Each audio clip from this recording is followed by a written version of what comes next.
সহজ মেশিনটা চালানো। এখানে আপনি তেলের লাইনটা অন আছে, আপনি কিক দিবেন, কিক দিয়ে চোখটা তুলে দিবেন। হ্যাঁ,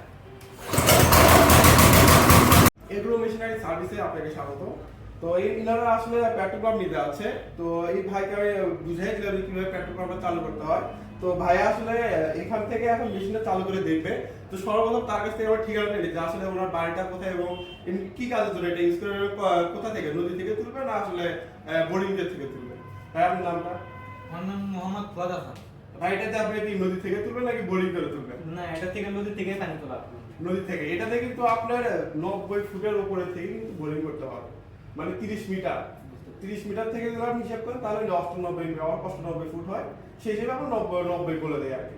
তো এটা যদি ভাই আপনাকে চালু করে দেখেন, যদি ভালো লাগে তাহলে একবার বুঝিয়ে দিছি আপনাকে, তা একবার চালু করেন যে দর্শকরা দেখি জানেন কি চালু করতে। একবার চালু করেন।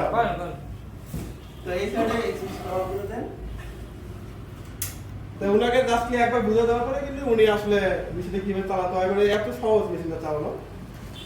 এখানে আপনি তেলের লাইনটা অন আছে, আপনি কিক দিবেন, কিক দিয়ে চোখটা তুলে দিবেন। হ্যাঁ,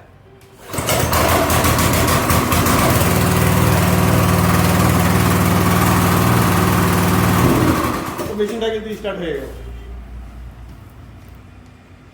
সব বন্ধ করো। হ্যাঁ, বন্ধ আছে, তেল বা অফ থাক। তো মেশিনটা আপনি কেমন লাগলো ভাই? মেশিনটা খুবই ভালো লাগছে আমার কাছে। যদি পরবর্তীতে কোনো মেশিন লাগে অবশ্যই আমাদের সঙ্গে যোগাযোগ করুন। অবশ্যই ভাই, ঠিক আছে ভাই, আবার আসসালামু আলাইকুম।